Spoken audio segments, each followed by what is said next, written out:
This episode of Earl Grey is brought to you by Audible.com, offering more than 180,000 titles for smartphone, tablet, and desktop. To get a free audiobook of your choice and help Trek FM at the same time, visit audibletrial.com/trekfm. And also by Enterprise in Space, an international program of the nonprofit National Space Society.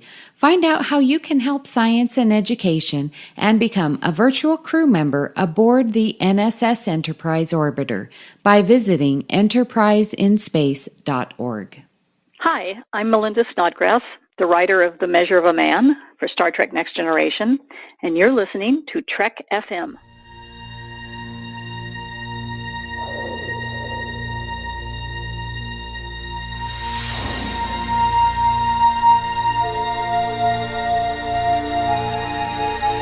Tea Earl Grey hot.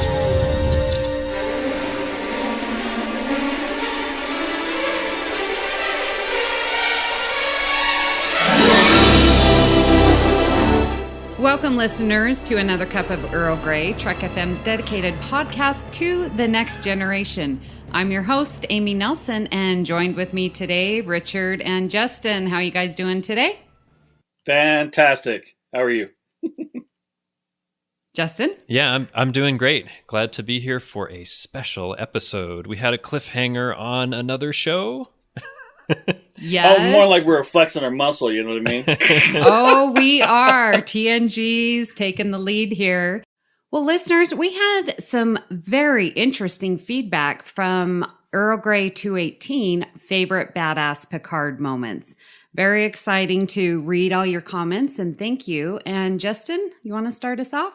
Yeah, so Wes Huntington said, all excellent choices. I have to say that prior to First Contact, when I think of a badass Picard moment, it would be that scene in yesterday's Enterprise that Justin mentioned, in which Picard takes control of Tactical while the bridge is on fire. However, I am surprised that a badass moment that was not mentioned was his decision to ram the Enterprise against the Scimitar in Nemesis. That is something I know is badass, and while it is subtle, it could be seen as one. I could not agree more. If I were there, that would have been one of my choices. Yes, always putting in your Nemesis mentions. Yes. Yeah, I was going to say, you would have been because it's a Troy moment. Yeah, there was some discussion about that, whether it was a Troy moment or a Picard I moment. still think it is. I mean, because, granted, he gives the order, but it was, you know, who gets blamed for crashing the ship? Hey, now. She's following orders and trying to save the ship and generation. We've had that discussion before. Yeah, but she doesn't have to follow orders. I mean, especially if it's not a good sound one. Come on, it's a text message. How can you disregard that? But I mean, is it a text message? It's probably it is. More of an There's like IM. text that pops up on her screen that tells her to do it. But I mean, Picard's look when he, makes that decision. That's what's badass about it. It's like, aha, I know what to do. I know how to get him, and it's perfect. It is very subtle, but definitely worth a mention. So thank you, Wes. I thought of all people, you would actually appreciate me calling it a Troy moment. It is, definitely. Oh, man. Nice. Okay. Well, Christopher Baca said, Picard in The Hunted, when he decides to beam out and let the local authorities handle the situation. Couldn't agree more. That nature sort of like relationship, just take care of it. Yep. We're not going to nurture you. Nope, forget it. It's your problem. You decide. Yeah. And knowing when to step back is a really good, badass moment. Do you really think that he knew? He just got fed up with it and says, forget it, let's just get out of here? I don't know. I haven't seen the episode for a while, but I know it's a great moment when they want to drag him in further and he's like, nope, I'm not going to get involved with this. And I think I made a comment. It's like, Picard out. Yes. Just beams away. And they have to deal with the situation they've created. So, yeah, thanks, Christopher. I hadn't thought of that one. It's a great moment. Well, Greg Malumbi says, I'm glad someone mentioned the scene in Unification. I love that scene because it's like the defector scene. Picard giving you a smirk is intimidating enough. Yes, it is. One that was not mentioned was Ensigns of Command and putting the Shellyak on hold. Still funny after all of these years. It's very true. I also loved his scenes in the Drumhead. You know, there are some words I've known since I was a schoolboy. With the first link, the chain is forged. The first speech censured, the first thought forbidden, the first freedom denied, chains us all irrevocably. Those words were uttered by Judge Aaron Satie as wisdom and warning. The first time any man's freedom is trodden on, we're all damaged. Yes, that is, Picard gives a great speech. Those are great words. Definitely a badass moment. Oh, for sure. Yeah, in the drumhead when he's challenging Admiral Satie, and also the one that was mentioned with the Sheliak. I just love that, how he's taking control of the situation and dusting off the plaque and making them wait. And yeah, those are some. And as we mentioned in the episode, he has great moments that don't involve firing weapons or punching people. It's just in his actions and his words that he can be a badass, and I love that. So Johnson Lai says, "Thank you for this episode. I love it when people geek out on one of my favorite shows. Also, thanks for bringing up the fact that being a badass doesn't always mean running around with phasers firing. Words can be just as powerful, particularly when they end a conflict." Well, thank you for the comment, Johnson, and glad that you enjoy our podcast and that we geek out on the next generation.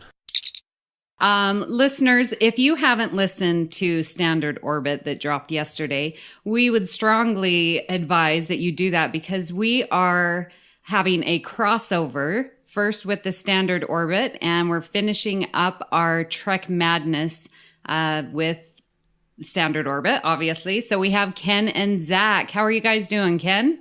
Doing great, Amy. Glad to be aboard Earl Grey. It's been a while. And we appreciate it. We're having a good time with this. At least I am. So thanks for having me. Zach.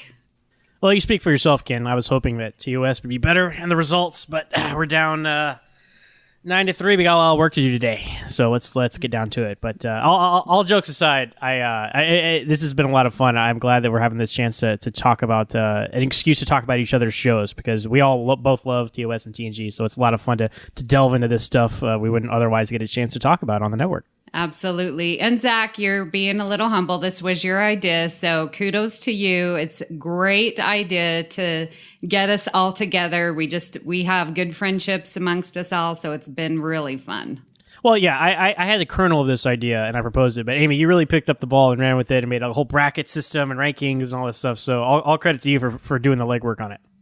All right. Well, let's get to it. We are going to finish up and we're going to talk about the best 12 episodes of the last seasons of the original series, season 3 and season 7 of Next Gen. And if you listen to Standard Orbit, Zach did a great job with the little synopsis. So he's going to take it away, and we will start our round 12 with That Which Survives and Homeward. All right, so That Which Survives is an episode where they go to a Starfleet outpost. People are dying.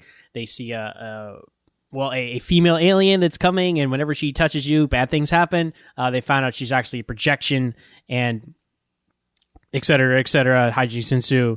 The day is saved eventually. So Homeward is about Worf's adoptive brother, who is staying on a planet as an observer. He gets wrapped up in the culture. He uses the Enterprise D's holodeck to transport them to a new planet without their knowledge. All right. Well, Ken, let's start with you. What do you think about these two episodes? Well, I was not a big fan of That Which Survives, I have to say. Although the Enterprise did get to 14.1. Anybody want to talk about Warp 14.1? So what is that on the TNG scale, like 9.999 or something? Something weird like that. Yes, I'm not exactly sure where that wind up on the scale. So I just didn't like it. However, on the TNG side of things, I liked this episode. I did. So I'm God, we're so far behind. But I'm going with TNG. Sorry. Yeah, this is a tough one for me because That Which Survives was actually the last episode of TOS I ever saw. Like, I'd seen all of them, right? And this is the last one. So it's especially fresh to me. I did like seeing Spock in command. I think we had mentioned in our last episode that he's kind of a jerk. When he's in command, he's like, be more precise with your calculations. I'm like, man, really, man? Like, is it really? Not everybody's a Vulcan. I did like seeing, the landing party at Kirk and Sulu. Had some more stuff to do. It's not Kirk, Spock, and Bones for a change. So mixing it up, you get Lee Merriweather as the alien who played Catwoman in the Batman movie from the '60s. So I recognize her from that. She's actually my favorite of the 3 Catwomen from Batman movies. So I enjoyed this episode. And Homeward, it's not Homeward's fault, but it's like that plot has kind of been copied around. Like, we're going to use the holodeck for some other stuff, like Insurrection, etc. It was okay, but if I had to pick, I'm going with That Which Survives, going TOS. Okay, Justin, what about you? Well, for That Which Survives, I mean, it's fine, but I feel like actually the idea of someone touches you and you die was done better in The Man Trap, which is an TOS episode I really enjoy. Homeward, I really like the episode. There's some interesting Prime Directive considerations, and you think about what it really means when they're just standing by and letting a whole civilization die, and what it means to preserve that culture. And I like the stuff with Worf. Paul Sorvino is great as Worf's kind of foster brother. So I am going to go with Homeward. All right, Richard. Not that it matters. No, I'm just kidding. There's not much more to say from what you guys have already said, so I'm just going to go with Homeward. I actually enjoyed this episode more than I did That Which Survives.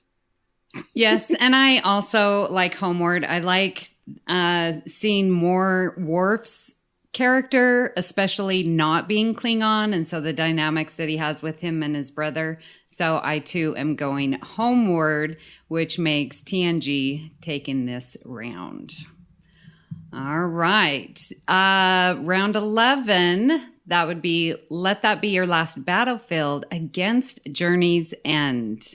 Let That Be Your Last Battlefield is the classic episode with the black and white faces. We see, I mentioned Catwoman last episode. We have Frank Gorshin, who played the Riddler on Batman. He is Beale, and he's pursuing a criminal called Lokai. And one is black on the right side, one is black on the left side, and that is their whole cultural conflict. And he's been chasing him across the galaxy for thousands of years. And the Enterprise gets mixed up in their battle and cat and mouse game, I would say. Journey's End is kind of the beginning of the whole Maquis storyline. We have a planet of Native Americans settlement who have moved from Earth to this planet. They need to be resettled due to some Cardassian treaties that we've signed. Wesley is involved. He decides to take it upon himself to stand up for these guys. The Traveler makes an appearance, and this is the titular Journey's End is Wesley's Journey's End with Starfleet, because he goes off to be a traveler, I guess, at the end. Yes. All right. Well, Zach, we're going to start with you. Okay. Let That Be Your Last Battlefield by far. I really enjoyed this. Is my favorite season 3 episodes of TOS.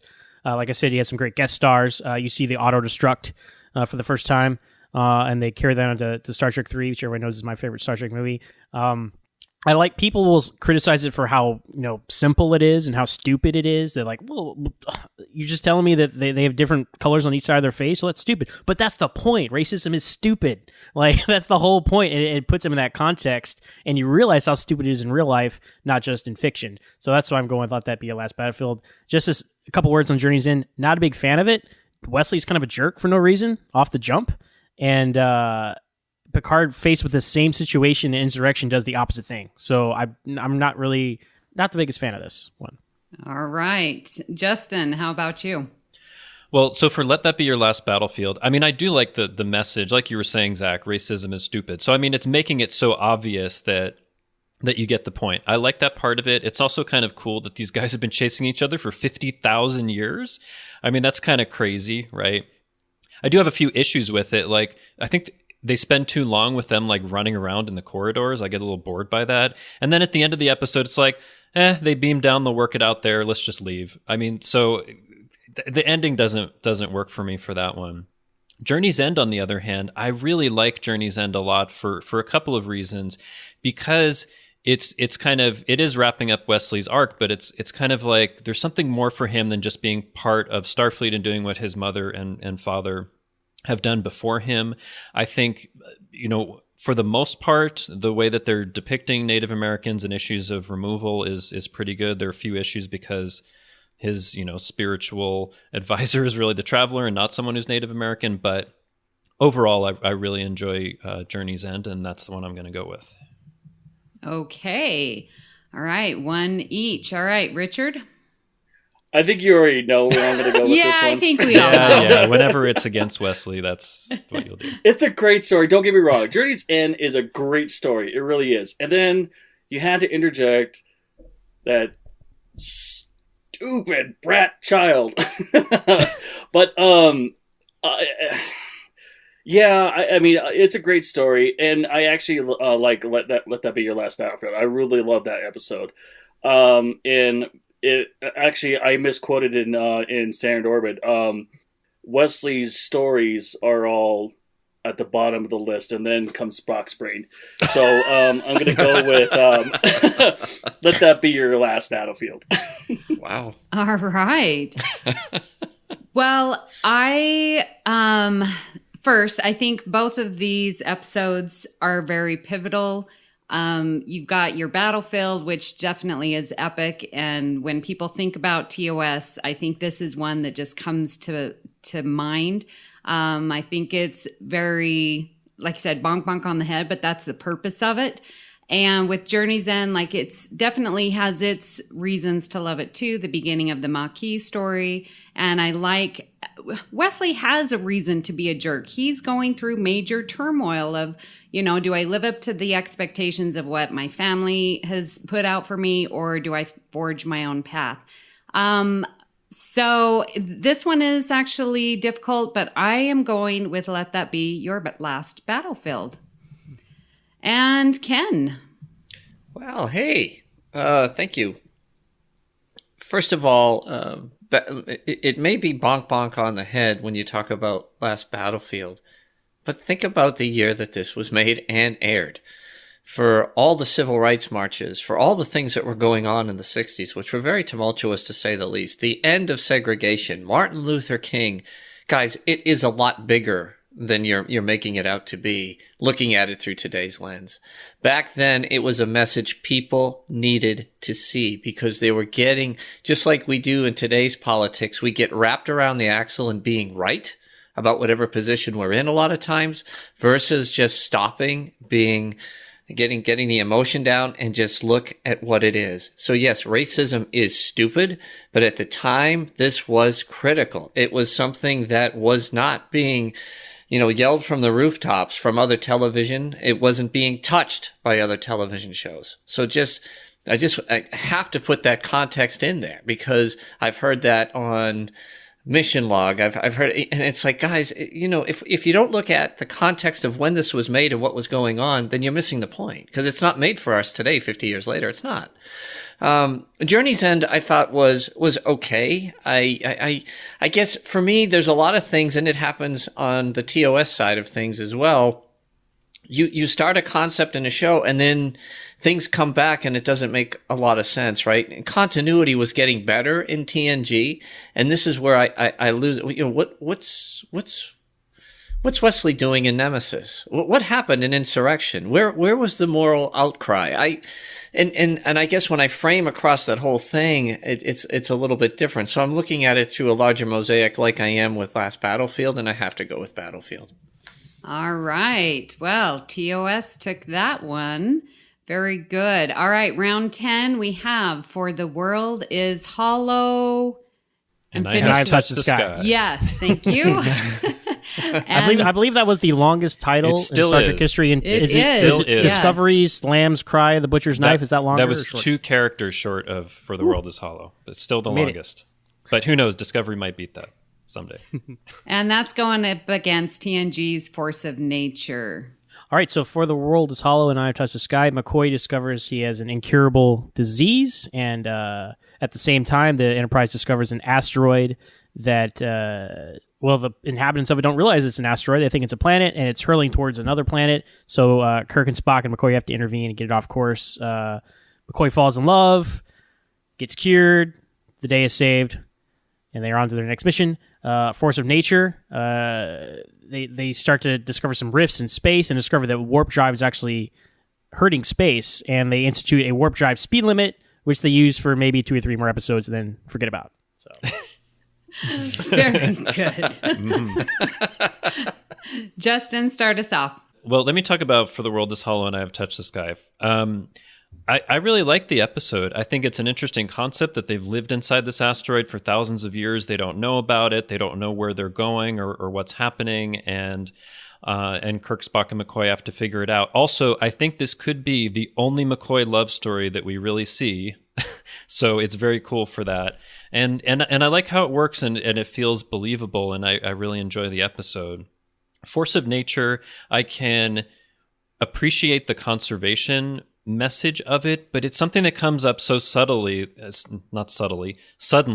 that there's all of this damage because of warp drive. And you're right, Zach, they really mentioned it a few times. You can go past the warp speed limit and then they just kind of forget about it. I mean, I think it is sad, the tragedy of it that happens, that the sister has to blow herself up to make her point, but I'm going to go with For the World is Hollow. I just enjoyed it more. All right. Richard, what are you thinking? Well, I actually saw the For the World is Hollow today again, and it just happened to be in my queue. But watching it over and remembering Force of Nature, I absolutely love Force of Nature, and mainly because of the conservation part of it. I guess for it to be brought up abruptly like that, I mean, isn't basically any real conservation agenda is going to be like that, because a lot of people would just put that to the side or something like that if it's outside of if it hurts an industry or something like that. And in this case, it'd be space travel. I mean, obviously, it's the backbone of getting from point A to point B. I mean, especially for warp drive.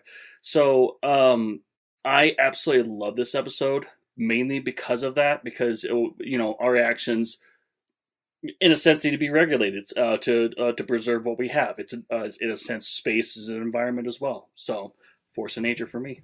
All right. Well, I liked For the World is Hollow, and I really liked it again because of that love story. I just felt like the acting was really good. I really enjoyed seeing Bones and the development of his character there. Force of Nature is just okay, so I'm going with For the World is Hollow. And Ken, how about yourself?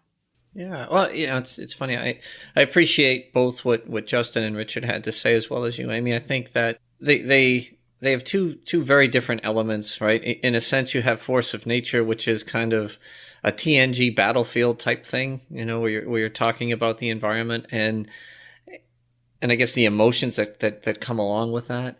But for me, I'm going for the World is Hollow, because I just found the whole thing with McCoy very, very touching, and I thought it told a really, really good story. Force of Nature, I enjoyed it. It sent a powerful message, but it for whatever reason, it didn't resonate as well. But it still was a good episode. Yeah. All right, and Zach. So Force of Nature, it's a good angle. Like there's something there. I'm just not sure if they kind of brought it home, what they were trying to go for. Because like everybody's been saying, whenever something like that comes up, it's like, whoa, you're telling me I can't do the thing that I always do? That's bad. Like I don't know about that. Like that's a very universal thing when conservation, whatever, right? Although I wasn't the biggest fan of the execution, and then them completely dropping ball with it or at least just sweeping it on the rug, I should say. They just decided let's talk about. I appreciate the fact they brought it up at all. Honestly, like if that had been on TOS, to be honest, they would have never brought it up again, right? Oh yeah, gone. Give us Warp 14 again. But with TNG, and I think a couple episodes of Deep Space Nine, I don't know how many, but they mentioned the warp speed limit, and we can always, I think the fanboy justification is, they changed the warp engines and they don't affect space anymore or something. It's like, okay, fair enough. Spore drive. Spore drive, clearly the spore drive. But For the World is Hollow, like you guys had mentioned, this is a McCoy love story. Like finally, right? I mean, the man trap doesn't really count. It was an old girlfriend, and it was a monster masquerading as his old girlfriend in addition to that. So it's nice to see that shade of McCoy, and to see he's kind of like dignity in his last, he he's got like a year to live, and he's going to go out with dignity, and he found some happiness there, and whenever there's again Kirk and Spock versus a supercomputer, I always love that trope, and they defeat the supercomputer, which wasn't inherently evil. It just had some programming problems that kind of led them on the course they were on. So all that being said, I'm voting for The World Is Hollow. All right. Well, another win for TOS. You guys are up 2-1 so far. But who's counting, right? No, not us. No, we don't care about such things. Somebody is. All right. Well, round 9. Is there, in truth, no beauty versus thine own self? Some very pretentious titles we have. Yes. And this one, I think these are both Shakespeare quotes. Yeah, they are. So, Isn't There Truth, No Beauty is the episode where Dr. Pulaski comes on board, and she's blind. Spoilers. And there's not really Dr. Pulaski. Diana Muldaur plays the character of Miranda Jones, and she plays I guess she's the aide to the ambassador Kolos, who's a Medusan, and he's an energy creature, their whole species, and people can't look at him. And if they look at him, they go crazy, and that happens to somebody in this episode. And so there's a lot. So that's going on. There's kind of a love triangle going on with the ambassador and the engineer assistant and Dr. Jones. And then Dr. Jones is jealous of Spock because he has a telepathy ability where he can communicate with Kolos, and she's a kind of low level telepath, so she can only go get so connected with him. So anyway, those are all the factors going on in this episode. And then there's a big crux of the episode is she is blind. Also, thine own self, Data crash lands on a planet, a very primitive planet. He gets damaged, forgets who he is. Meanwhile, Troy is taking a command test, and she learns some tough lessons about the choices you have to make when you're a leader. All right. Okay. Well, Richard, we're going to start with you. I had so much troubles with these two. I mean, I love both of these episodes. They're great. I love is there in No Truth and No Beauty. People get that wrong. I've seen it wrong in like books, like reference books, yeah. Star Trek. So know, don't feel bad. I absolutely love it. It's a great story, especially when we find out that she's blind. I mean, I absolutely love that part, and it's like one of those moments. It's like, oh wow, but like Thine Own Self, I really love the whole Data getting lost in that I guess in a sense primitive culture, and of course Troy doing that test that really doesn't matter except for the pips on her collar. Oh, it matters. We've established it matters. Ooh, them are fighting she words. She can do bridge watches. Oh, bridge watches, right. So she could be the daytime commander, not the nighttime. But I'm going to have to go with TOS on this one. So, yeah. Is there no yep, you know what I'm Isn't There talking Truth, about. No Beauty? Thank you. Beauty. Yeah, just go. Beauty. There you go. Beauty. This one is very difficult because Troy gets her command. And I love that. Like, to me, that's the A plot of the episode. Because I love seeing her go through those challenges and to learn and to make those difficult decisions. And we know I love Troy. And so I want to choose Thine Own Self for that. However, I have to go with Is There in Truth No Beauty? It was a very interesting story. The twist of her being blind, as we talked about, I really enjoyed it. And I loved seeing Diana Muldaur. She just stole it. And so I am going with that. But I so want to say Thine Own Self because of the choice. So that's my little caveat there. That takes a lot of courage, Amy. That's good. Oh, yeah. Okay. So let's move on, Ken. Yeah. So for me, Beauty's going to win, but it's not. Well, I think the story is just incredible. Thine Own Self, I like the Data element.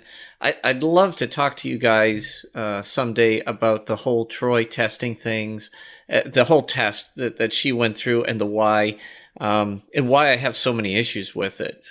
Maybe it's just because of, my time, ships, things, how they're supposed to work or whatever. I thought the test itself was actually very creative and clever. I thought the reasons that the reason that it was done the way it was didn't make sense, and it doesn't marry up to previous episodes. We don't have time to get into it now, but that's the only thing that kind of skews it the other way. Okay. Zach? Definitely going with Isn't There Truth, No Beauty. All right. I think for all the reasons we're all talking about, we also saw this is the first appearance of the IDIC, the Infinite Diversity and Infinite Combination, which Gene Roddenberry was very happy to sell after this episode as well, which is a little fun behind the scenes story about this episode. But anyway, it's a great concept and a very iconic symbol in Star Trek history. Also, I got to say that my dad ruined this episode for me. I had not seen it, and it was during the Sci-Fi Channel original series, Sci-Fi Channel Special Edition, and we're watching it. And I don't remember what I said, but it was like during the beginning. I'm like, "Hey, how is she able to look at him?" He's like, "Well, because she's blind." I was like, "Well, I didn't know that. I didn't see this episode." Oh no! Anyway, so like all that twist that you guys are all amazed at, my dad spoiled it for me. But anyway, seeing Diana Muldaur is great. I know, right? It's cool. Energy creatures are cool, and there's just so much going on in this episode. I really enjoyed it. Now, Thine Own Self, love the Troy subplot. If that were the A plot, like Amy said, that might have won. But the Data subplot. I hate amnesia stories. You know, I'm just not a fan of them. Kind of like that. That's what kind of cut Paradise Syndrome down for me a little bit in our last episode. I just because they're going to get their memories back, and it's such a trope, and it's a very Hollywood amnesia, right? Oh, I can remember Data has all his knowledge of like what he can do and information and science, but he can't remember who he is or anything. And I'm just not a fan of those. So I'm going with Beauty. All right, Justin, is it going to be a sweep for TOS? You know what? we talked about 12 pairings on Standard Orbit, and this is what the fourth one that we've had here. And this is the first one so far where the choice I made in advance I'm questioning. So let me say a couple of things. Is There in Truth No Beauty, I think, is a really good episode. Diana Muldaur is fantastic. The twist is great. The only thing that knocks it down a little bit for me is I find it really hard to believe that there is some creature that is so difficult to look at it will drive you insane. That bothers me because the rest of the episode, what happens with her, the music that's paired with it, everything is great. Now, on the other hand, for Thine Own Self, I like the Troy, command test stuff. I really like the Data plot as well. Yes, he loses his memory, but you get to learn. I like the episodes where you get to learn about a certain culture and where they are, and they're kind of starting to discover science, but they have some, things that they believe in that may be that they're not really sure about, and Data is unknowingly bringing this this sickness to them with the radioactive stuff. So it's really hard because I think it's really close, but I think Thine Own Self looks a little too lonely, so I'm going to vote for it. All right. No sweep this round. Sorry. No sweep, but sweeps. TOS for the win. Okay. Well, our round 8 puts together All Our Yesterdays and Attached.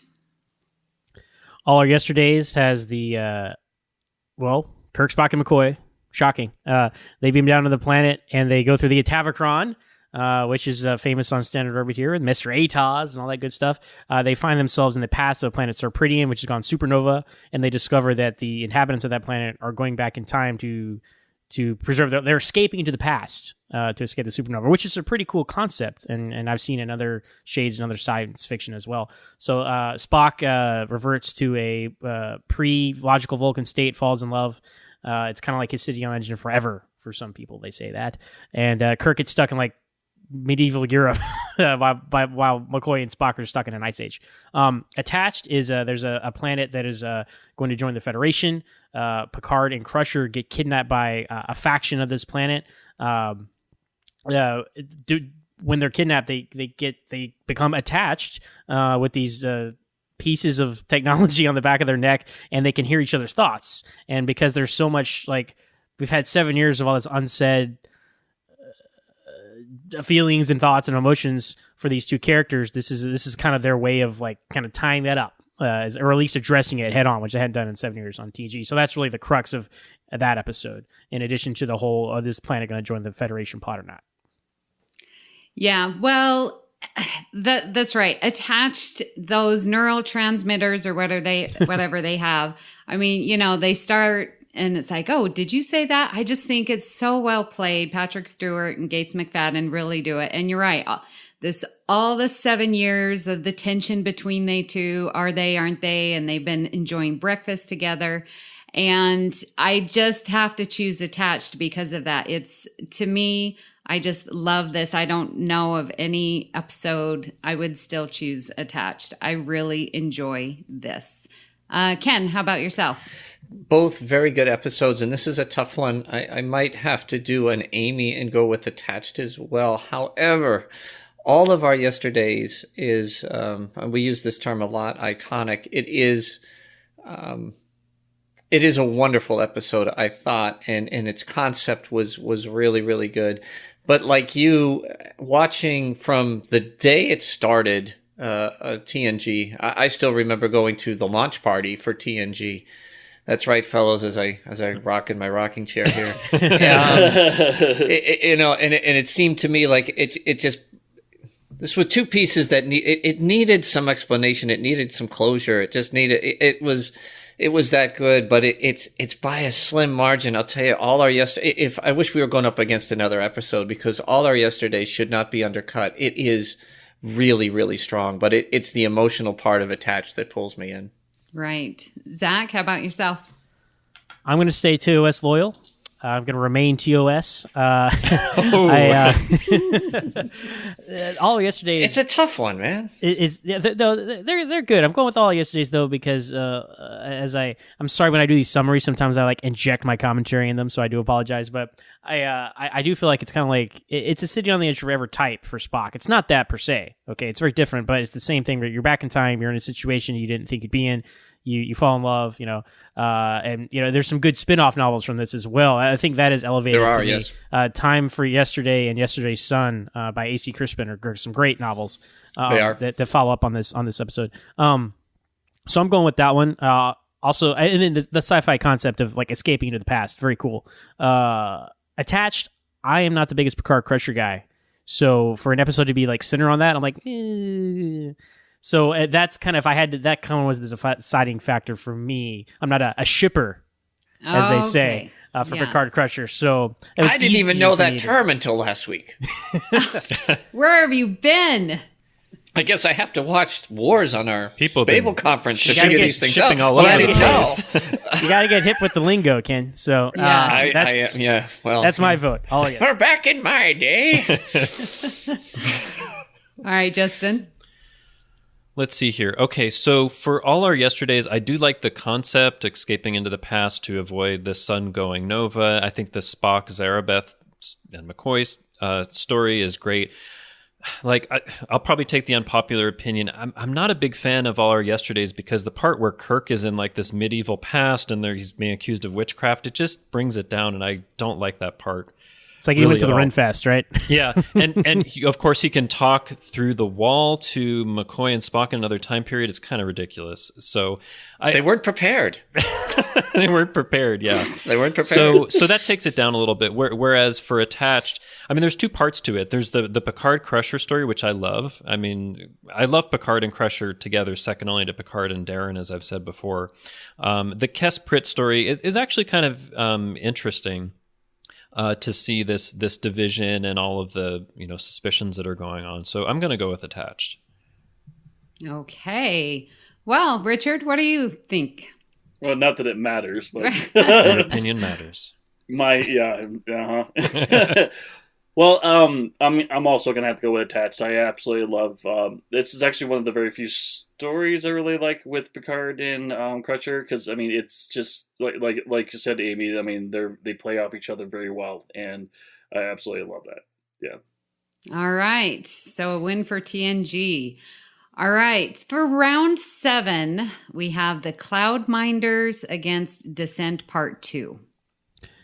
So the Cloudminders has the Enterprise going to Stratos, which is a pre-Cloud City. Cloud City. Take that, Star Wars. There is a class division between the people who live in Stratos and the people who live on the ground. And they're having a rebellion and an uprising, and the Enterprise has been sent there to kind of settle things because the strike is affecting supplies that need to be sent to other planets. So, but we find out all is not as it appears, and Kirk gets to the bottom of a pretty much a conspiracy of classism that's going on this planet, unbeknownst to the higher ups in the Federation.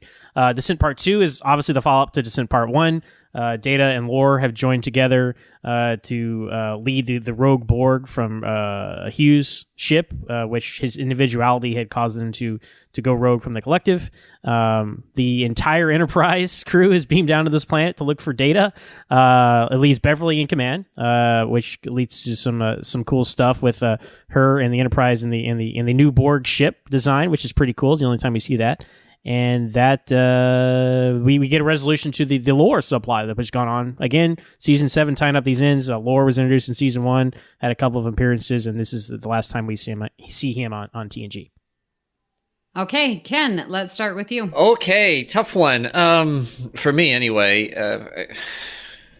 I thought I had this all in my head, like down pat, but the Cloud Minders, obviously, this plot is not new. It's ripped out, right out of literature, but I thought it executed well. Descent Part 1, I thought was a really good episode, and I thought Descent Part 2 just was terrible. And I a lot of times it comes back to me as how these episodes ended. Did it seem realistic? Did it come to a point and execute well?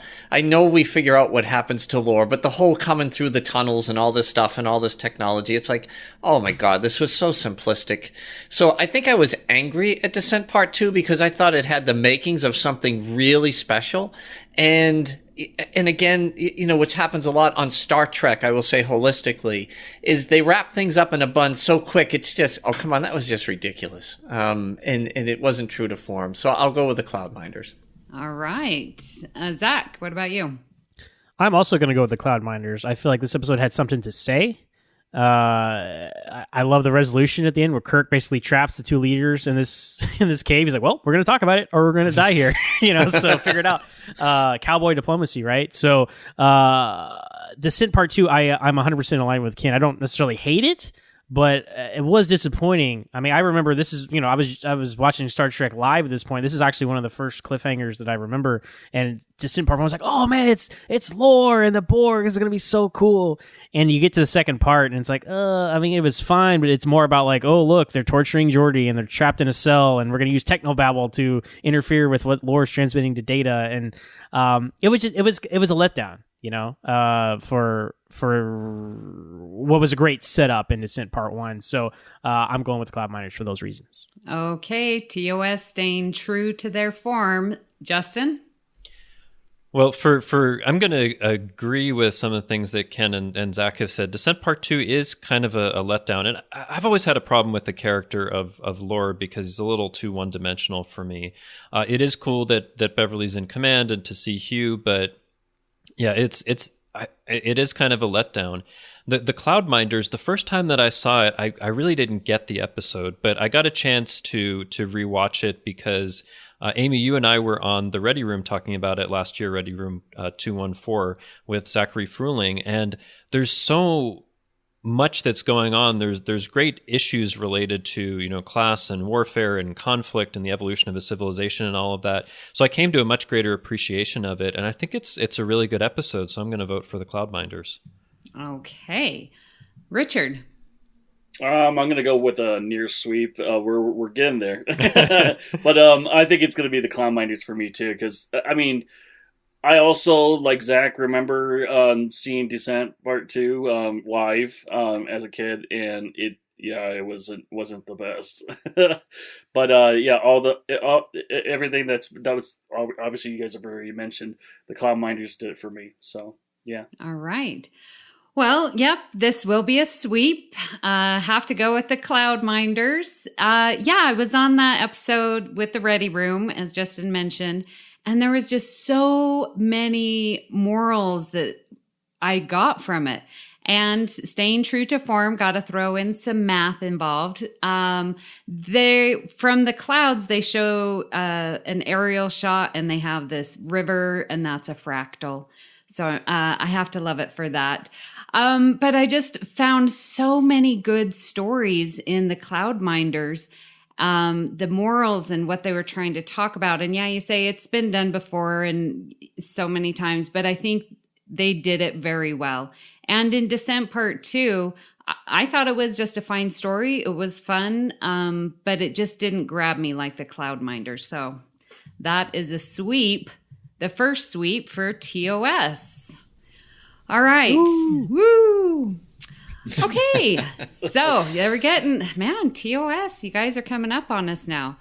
So round. There's no us, it's only we, Amy. Oh, yeah, that's right. That's right. There's one timeline. You're coming up on we. Here we go.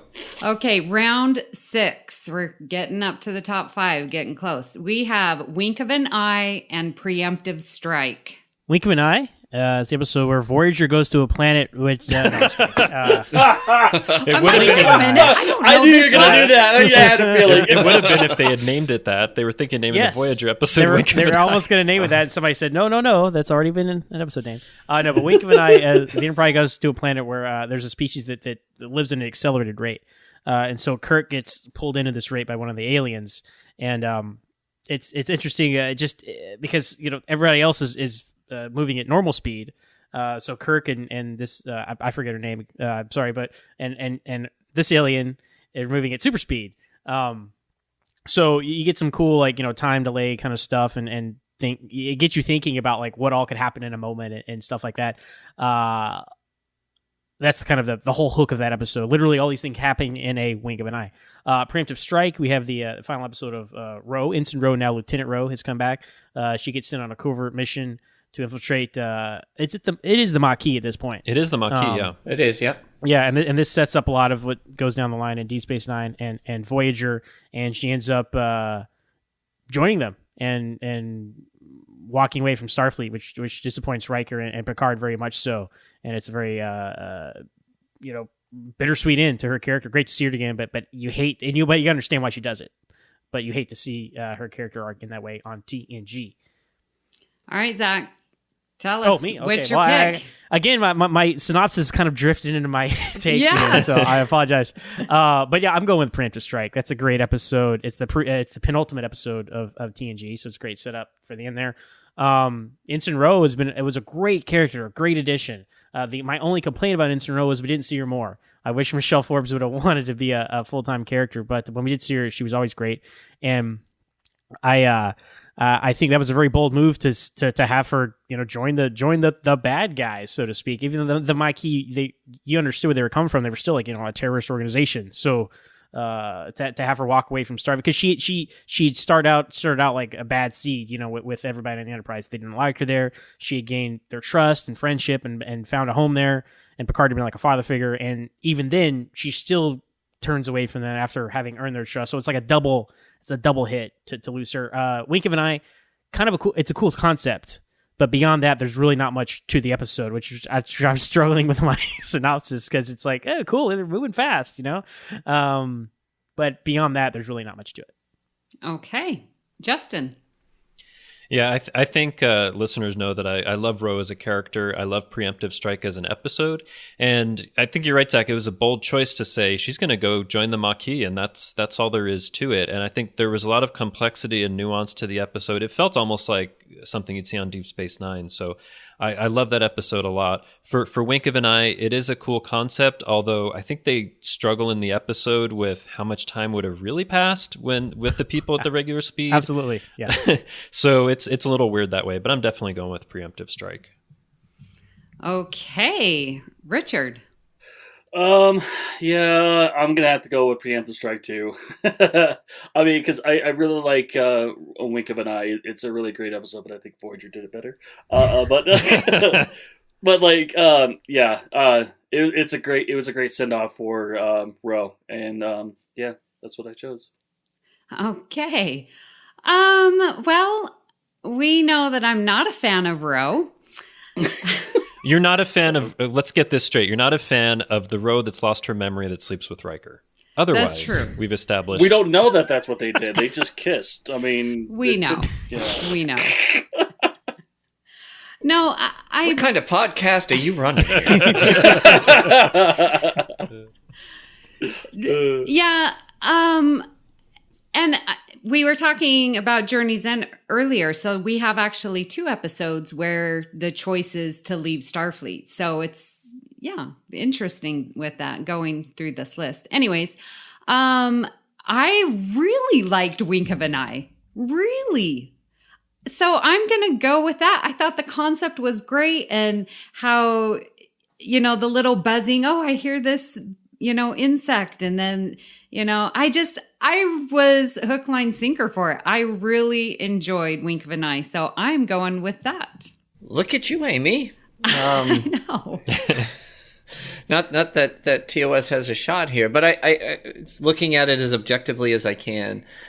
Wink of an Eye was, again, a great concept, and I enjoyed it. Preemptive Strike, I thought, was bold. I was so disappointed in the direction that Roe went, but I thought it was a real ballsy move. I really did. And like you guys had mentioned before, it set up the whole plot line for DS9, in a way, Voyager, so I have to go with Preemptive Strike. All right. Oh, it could have been a sweep for TNG. It could have been, but you're honest. Yes. That's okay. All right. So we've now hit the top 5. Round 5, we have the Savage Curtain versus Parallels. So the Savage Curtain, the Enterprise encounters the Excalbians, who want to study our concepts of good and evil. So we get to see characters like Surak, Vulcan, Abraham Lincoln, fight characters like Genghis Khan, and Kahless, the Unforgettable, Colonel Green, and a fourth woman whose name I always forget because I don't think they mention her in any other episode of Star Trek. Sora of Tiburon? Something like that. But they mention all these other guys repeatedly in Star Trek. And we can find out Kirk's hero is Abraham Lincoln, and they dress up in their dress uniforms, and Abraham Lincoln comes aboard for a little bit, and it's a little cheesy in that respect, but it's cool to see that the legacy of American history and Star Trek history, and then also the Vulcan and Klingon history as well. These things establish KLS and Surak moving forward for the franchise. Parallels, you see Worf jump from reality to reality. You can see a lot of combinations of, what if Picard would have died at Best of Both Worlds, or what if Worf was the first officer, or, what if Troy and Worf got together, right? My favorite thing. But Worf, and Worf has to use his mind, which is something that we usually see Worf as a Klingon, like being a warrior first, but he has to, think outside the box to solve his dilemma in this episode, and that's part of fun of it, as well as a true fish out of water story for Worf. Okay, Justin, let's start with you. Yeah, so I think there's some cool stuff in the Savage Curtain. Yeah, it can seem a little cheesy, but I think seeing all of these historical figures and the Excalbians is actually a pretty cool alien for season 3 of TOS. So I like it a lot, and talking about good and evil and conflict and how you go. So I actually enjoy it quite a bit, but Parallels, I think, is an outstanding episode where you see Worf hopping between different parallel universes and different possibilities. It's definitely way up there for me, so I got to go with Parallels. All right. Richard, how about you? I'm in the same boat. I absolutely love Parallels. It's one of my favorites, World War stories and whatnot. Obviously, we get to see, Troy and Worf. But I absolutely love this episode. I seeing the different possibilities of what could have been for him and whatnot. So, well, Parallels is one of my all-time favorites. I mean, now it's my go-to. If there's ever something, and I think about what should I watch when I want to watch some TNG, Parallels is always at the top of my list. And I love everything about it. So I am going Parallels. Ken? I have to get a third co-host for Standard Orbit, I think. I was going to say, it's like you guys didn't even have a chance on that one.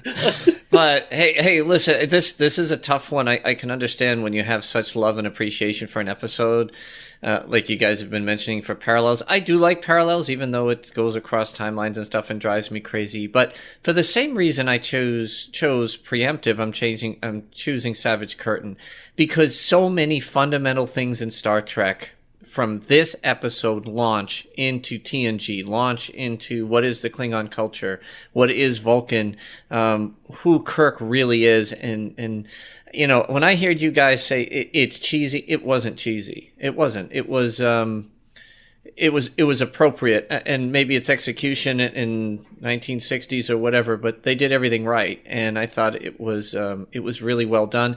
And of course, Uhura's famous words in that episode about words no longer having an impact on us, that we've evolved, I thought was a very salient message for that time as well. So there's a lot of things about Savage that are iconic and historical to Star Trek. Doesn't take away that Parallels is a great episode. It is, but for that reason, Savage wins. Okay, Zach. Well said, Ken. That's a lot of hard to follow you up on that, but I'm gonna have to go with Parallels. Parallels is really one of my favorite episodes of TNG. Maybe in my top 10, if not definitely my top 15. Yeah, it's a great 20. episode, no doubt. Yeah. Yep. Just seeing all the what if. I mean, that's the great thing about sci-fi and fantasy, right? You love the what if stories, and that's a huge thing. And then we get to see, you get to see Wesley back. I'm shocked they didn't bring back Tasha Yar for this. Usually they would in these kinds of situations. I guess she was coming down the road and all good things, but it's just a really fun adventure. And like I said, it's out of breaking the mold for all Worf stories. It's a rare Worf story. It's not a Klingon story, and that's nice to see that change. But I will say, Savage Curtain, I do love it. But Ken, you're always the one talking about, how do things end? Well, we've talked many times about the anticlimactic ending to Savage Curtain. Like, the others have fled. You have They won. have fled, yeah. It did make a lot of sense. Yeah, the good guys were outnumbered. There's no doubt about it. But yeah, much like I in this said, podcast, right, Ken? Oh, see what I did there? I'm just kidding. I love all you guys. I know, but I'm just, I even think to Discovery and Kalis and this, and a lot of things spread out from this episode. Yes, very good. All right, we are moving to round 4, Whom Gods Destroy versus the Pegasus. Whom Gods Destroy is the episode with Garth of Izar, who is a Starfleet captain who is now insane. He was seriously injured in the past and was nursed back to health by a race of shape-shifting aliens. They taught him they taught him their secrets, so now he can shape-shift himself. And he traps Kirk and Spock in the mental institution he is in, because the inmates are running the asylum in that episode. And the Pegasus has Riker's old captain, Admiral Lost, Admiral Pressman from you recognize him from Lost. I think most people would. And there's a secret phasing cloak technology that their old ship had an accident with back in the day, and Riker had lied about it and was loyal to his captain. And so he is now Admiral Pressman has come back to retrieve it and mixes the Enterprise up and all the drama there. And it's in Romulan space, so there's lots of drama there with when a warbird shows up, and Riker's loyalty is tested between Pressman and Picard. All right, Richard, start us off. Oh, man. So I do enjoy watching Whom Gods Destroy. I really do. It's a fun episode, or at least I think it is.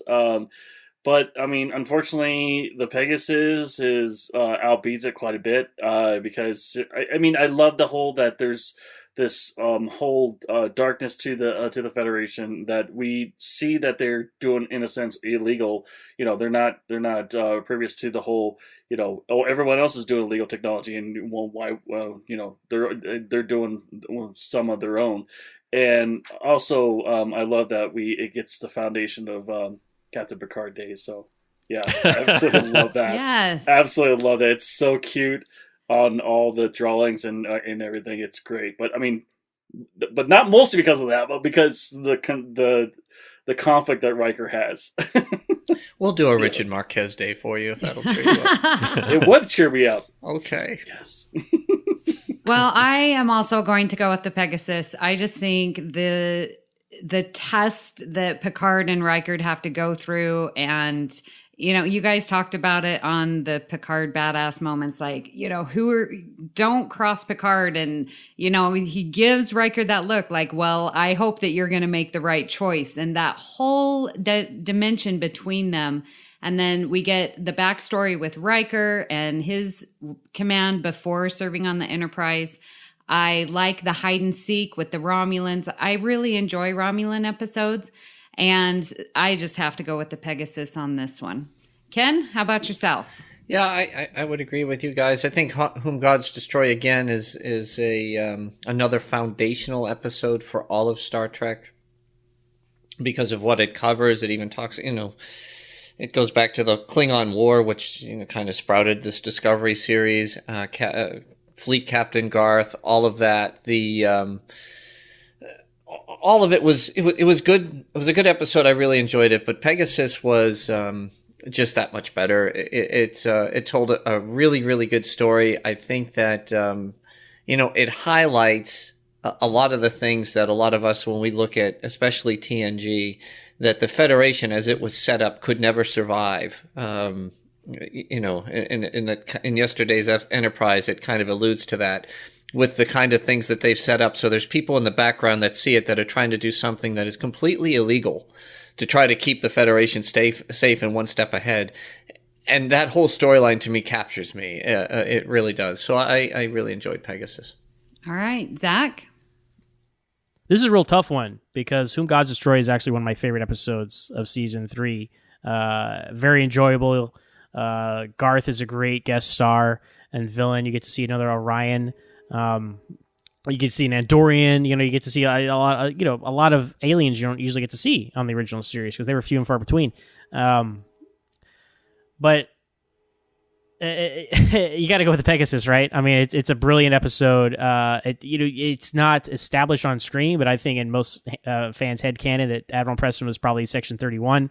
The nefariousness they were up to, and it's just Riker. It's a rare post-season 4 Riker story, in my opinion, because once Riker kind of plateaued after Best of Both Worlds, he had a couple good episodes left in season 4, like Feature and Perfect, but after that, he kind of stagnated his character because the next step was he should have been kept a captain and just moved to another ship at that point.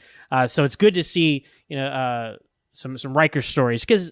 Yes, everybody loves Data, everybody loves Worf, and they kind of started taking the lion's share of the stories. But Riker is the first officer.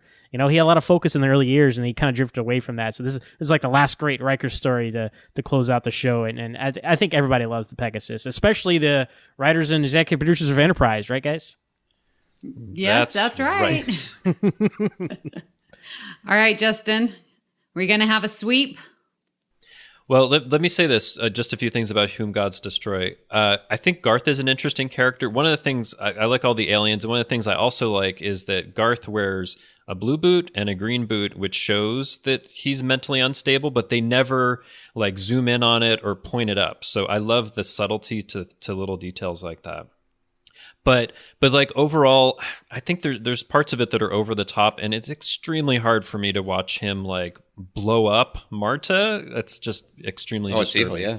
It's terrible. So I struggle with that one. And, for all the reasons you guys have given, Pegasus is an amazing episode. I love seeing the phasing cloak, things with the Romulans, things that have gone on in Riker's past. I mean, just all across the board, it's great. So I'm going to give it a sweep and choose the Pegasus.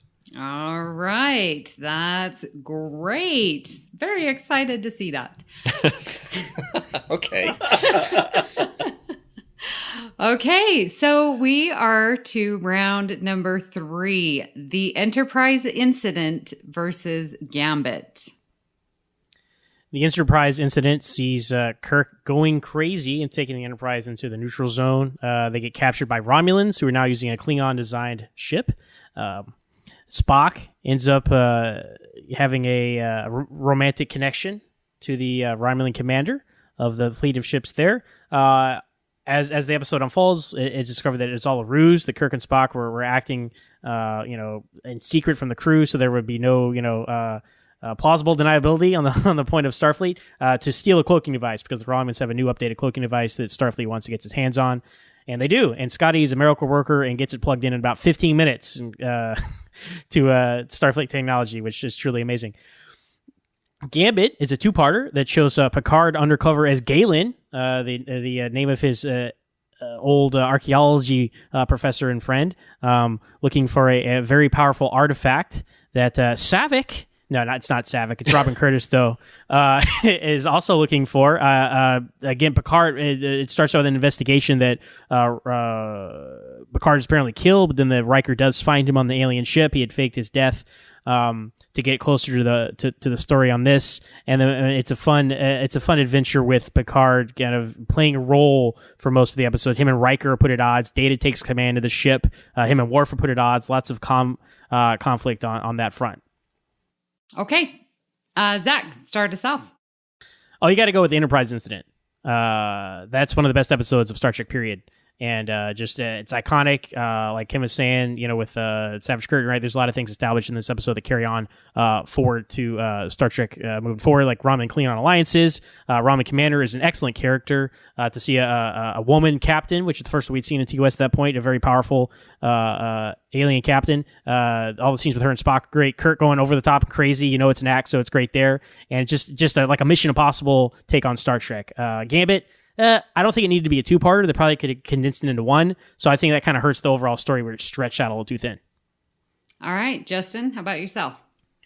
Well, I do love the Gambit two-parter. There's a lot of great stuff going on there. Picard with his archaeology interest, this pirate ship, seeing Robin Curtis in another Star Trek role.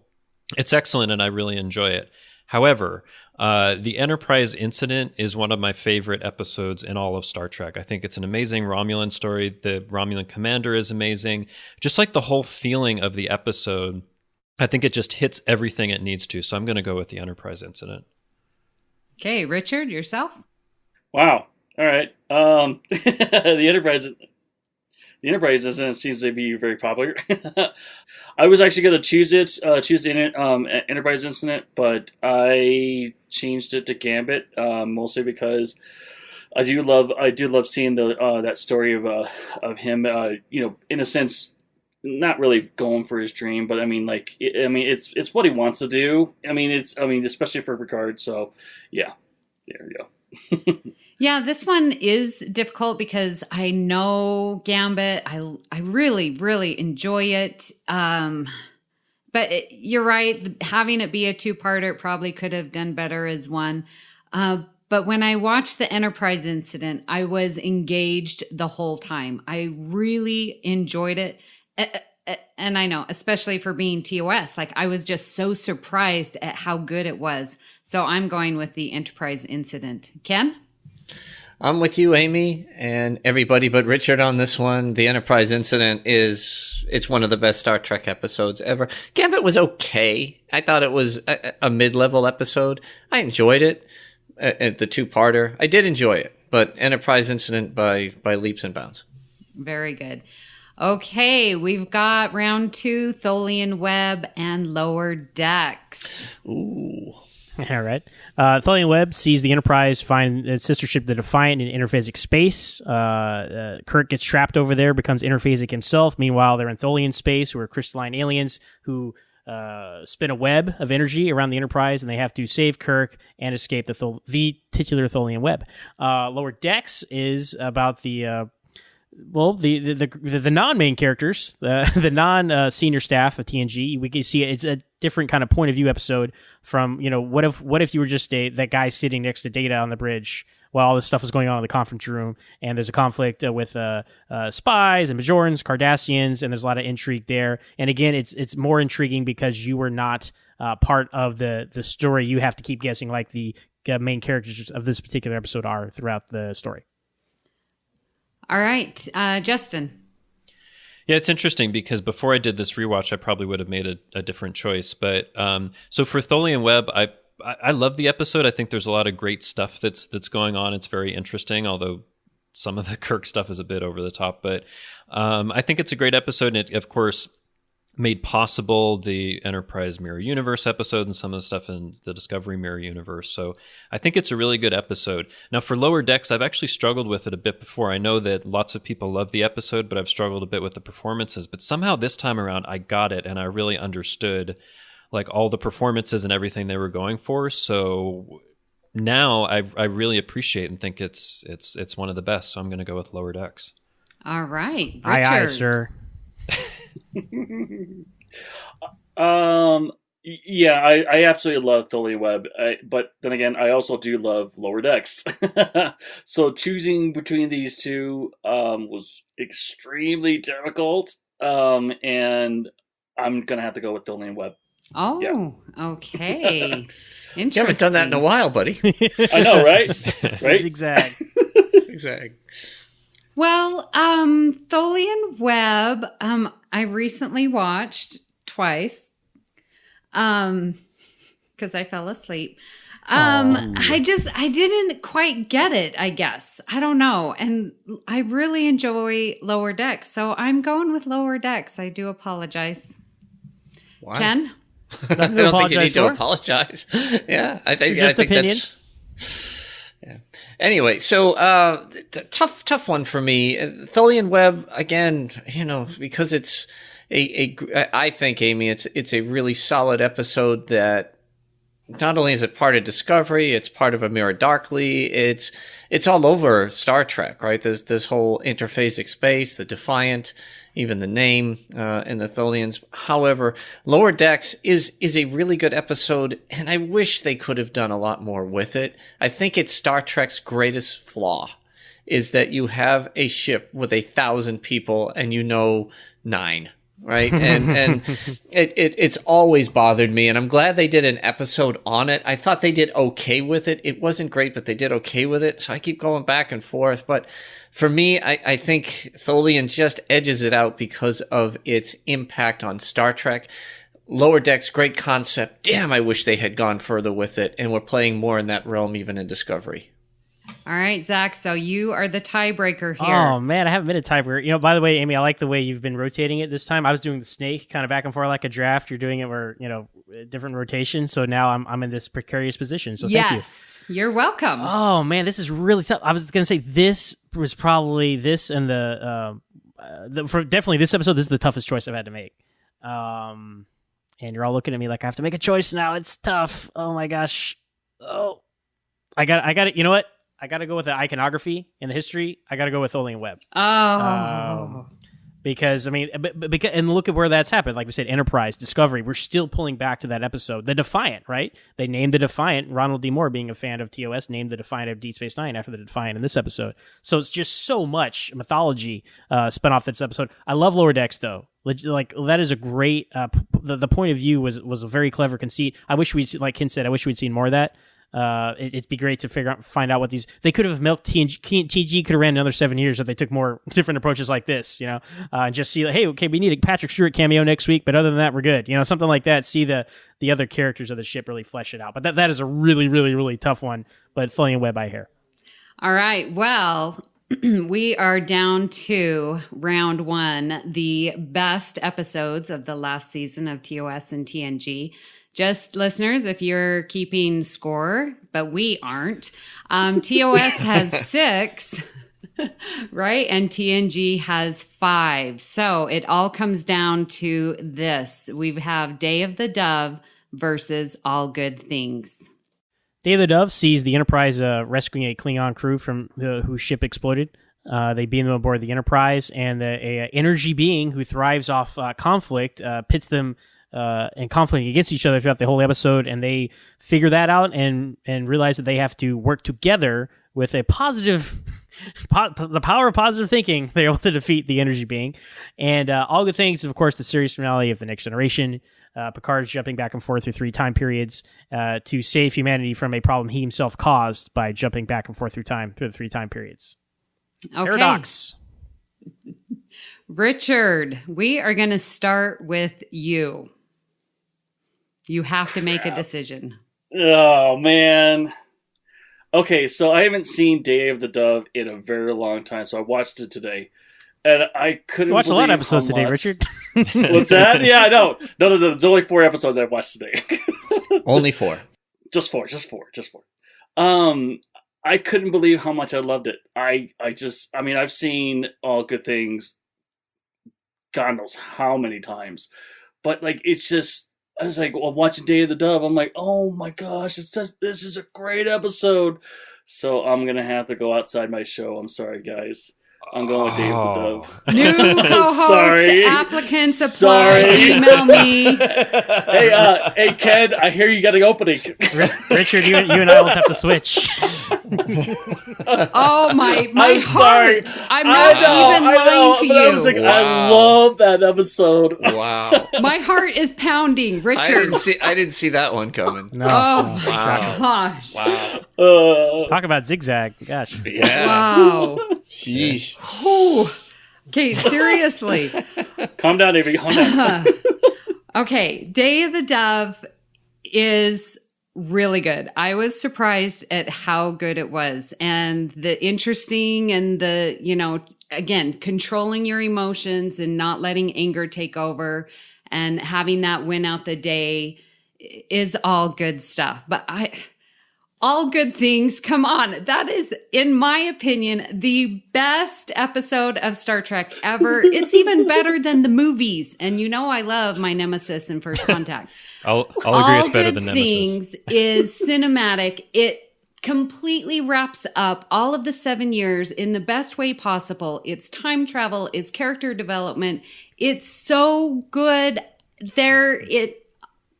All good things for the win. Yeah. That's what I'm saying. And I cannot. That is another okay. go-to. That is another go-to episode in my book because okay, I will stop. I love it. I love it. I love it.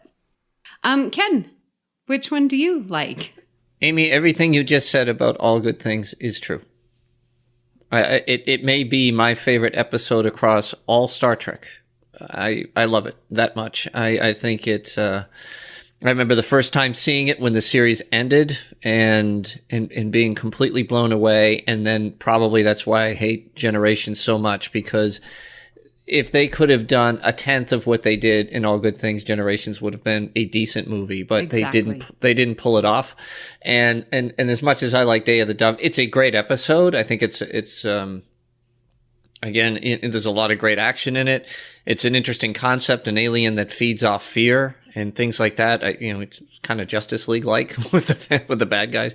But no, it would be hard for me to defend All Good Things against any, not just TNG movies, all Star Trek. I mean, holistic, all Star Trek. That's how much I love that show, that episode, excuse me.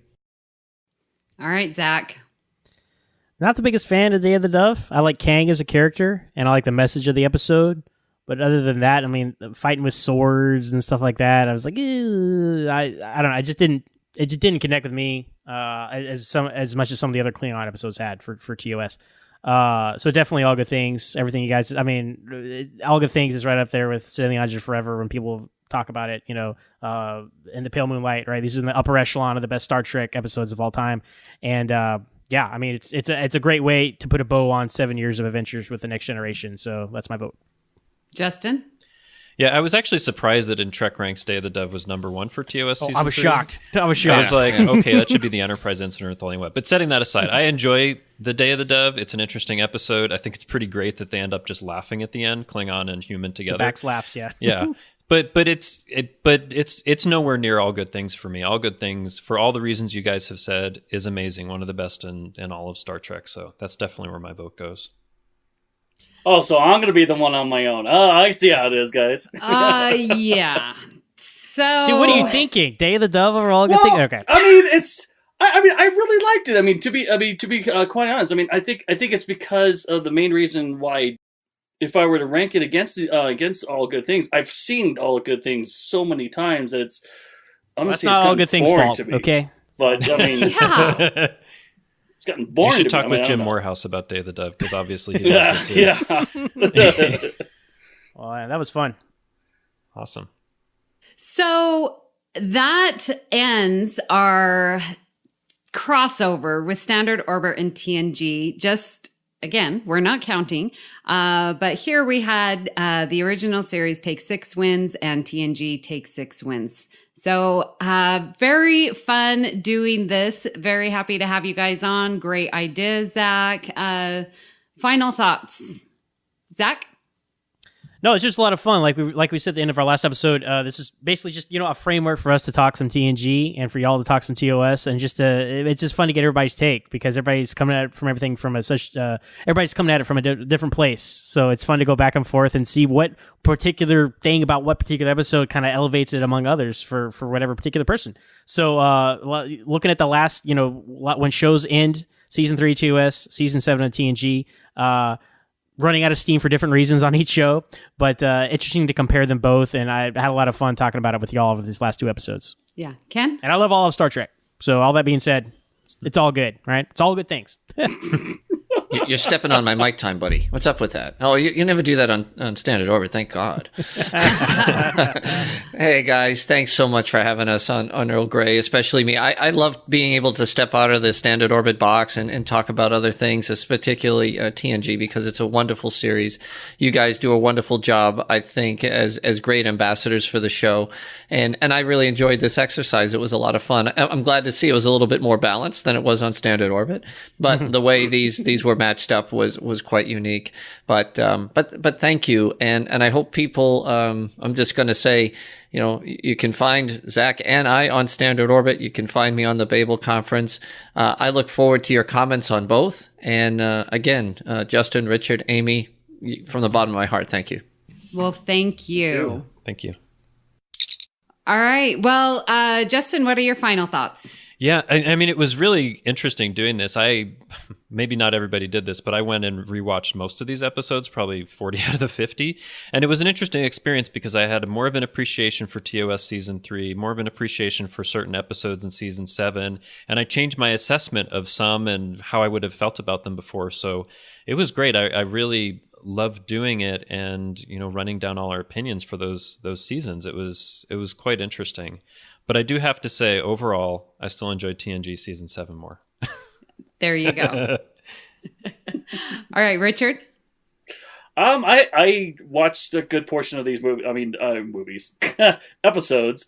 Some of them I had to go off of memory, but I'm in the same boat with Justin on appreciating Season 3 more. I mean, I've seen all three series, but it's like going over them again, comparing them with other TNG episodes, greats and the worst. I mean, it's fantastic. I'm glad we did it because now I have a further appreciation for both TNG and TOS. So yeah. Yeah, well, I'm sort of wondering if this was some conniving to get me to watch more TOS. Yes. Yeah, I did. I really, it just seemed like when I liked TOS, I liked it. And when I didn't, I didn't. And I'm more even keeled with TNG. So that was interesting for me to learn, sort of more about the original series. But I still really appreciate the foundation that it set. And we talked about, there's so many episodes that, really the morals and the cerebral and the thinking and the Gene Roddenberry vision really comes through most definitely in this series, of course, over any others, including TNG. So it gave me a much greater appreciation for the original series. But yes, TNG is still my favorite. So a preview of next week's episode, we have an interview with director James L. Conway. Justin, you want to tell us a little bit more? Yeah, so James L. Conway directed 3 episodes of The Next Generation, Justice, The Neutral Zone, and Frame of Mind. He also directed episodes of Deep Space Nine, Voyager, and Enterprise, actually some really excellent episodes of that series as well. So next week we'll be having an interview with him to try to, get his thoughts on directing and those episodes that he worked on, and I think it should be really good. Yeah, so listeners, if you want to watch those episodes, that was Justice, The Neutral Zone, and Frame of Mind. That'll prepare you for next week.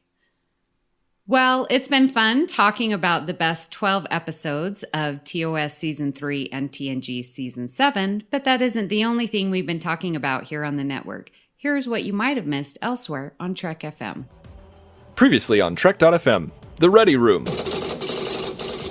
I should have had my mom buy me everything, because now it would be worth a ton, like the Goofy Spock helmet. But I remember hooting at those things back in the day. They think we're just stupid. That wasn't in the show. You don't have... A real phaser wouldn't say Star Trek on the side of it. Standard Orbit. I cannot find anybody in print saying, we're going to the Standard Enterprise Delta to honor the Enterprise as being the first ship of the constellation, the 5-year mission ships to come back relatively intact with its crew and ship intact. And it was not some fan did not just say this. Somebody in the production somewhere, and someday, by God, I will find where this came from, because we didn't all have this mass group hallucination about it. Somebody felt the need to say, everybody's wearing an Enterprise patch now, so, that's past us. To the journey! So if we're going to have a more Vulcan-like Tom in Tuvam, presumably Tuvam would have to meditate, and he would have to go somewhere to meditate. I'm thinking he wouldn't just go to his quarters to meditate with candles like Tuvok does, or he wouldn't go sit on some rocks on a planet somewhere. He would go in the holodeck and lock himself in his Camaro and meditate with the radio on. What would be playing on the radio? Vulcan opera. Ah, that sounds horrible. Warp 5. Shows the gestation of the Borg from their first cube and the diamond ships. Just transwarp conduits. Floating on the ocean. Little Borg spacemen. Yep. Before they were fully immune to the outside elements, so they had little space helmets, Borg space helmets. Mm-hmm. And that's what else is happening on Trek.fm. Check out all these shows and join the conversation about your favorite corner of the Star Trek universe and beyond. You'll find us wherever you get your podcasts. If you're an Apple user, be sure to hit the subscribe button in Apple Podcasts on iPhone, iPad, or Apple TV, or the desktop iTunes app to get the latest episodes as soon as they are published. And please leave us a star rating and written review. That helps others to find the show. If you're not an Apple user, we've got you covered as well. You can find our shows on Google Play Music, Stitcher, TuneIn, Spreaker, SoundCloud, Windows Phone, in most third-party apps, and you can stream and download the MP3 file from our website or grab the RSS link. We'd love to hear your thoughts on today's show, and there are many ways for you to do that. The best place is to join the larger conversation on the Babel Conference. That's our listeners group on Facebook. Just type Babel, B-A-B-E-L, into the search field on Facebook, and it shall come right up. If you'd like to send us an email, you can use the form on our website at trek.fm/contact. Choose to send to a show and select Earl Grey. That will come right to us, and we might read your email on the show. You can also find the network on Twitter at TrekFM and on Facebook at facebook.com/TrekFM. So, Amy, where can people contact you when you're not hopping between 3 different time periods? Well, you can find me here on the network. I co-host The Edge, which is our podcast for Discovery. I do that with Brendan Shea Mutella. And you can find me on Twitter at Miss Amy Nelson. But my favorite place is on the Babel Conference. Richard, where can people contact you when you're not trying to break out of a Tholian web? I'd gotten out of it. No. Well, they can find me on Facebook. I pop in here and there on the Babel Conference. And on Twitter, my handle is xransom. So, Justin, where can people contact you when you're not talking to Abraham Lincoln in space? Boy, that's only happened once in my life, so I don't know. Maybe it'll happen again someday. Well, you can find me on Twitter. I'm at TrekFan4747, where I tweet about nothing but Star Trek. Currently tweeting out my Season 5 rewatch of The Next Generation. And you can also find me hanging around the Babel Conference on Facebook. If you'd like to help us keep all our shows coming to you each week, you can become a patron of the network on Patreon. Visit patreon.com/TrekFM. That's patreon.com/TrekFM to get all the details. Perks include early access to episodes, exclusive content, producer credits, and more, available through our special patrons website, The Patron Zone. It requires a great deal of money to produce, host, and distribute these shows each month. We really appreciate any support you can give us and hope you'll join the team. Again, you'll find all the details at patreon.com/TrekFM. And we'd like to take this opportunity to recognize our current associate producers, Norman Lau, Justin Ozer, Michael Huter, and Thomas Appel. Thank you so much for supporting Trek FM and especially Earl Grey. So join us next time for another cup of Earl Grey. Today is a good day to die! Things are only impossible until they're not. Great joy and gratitude.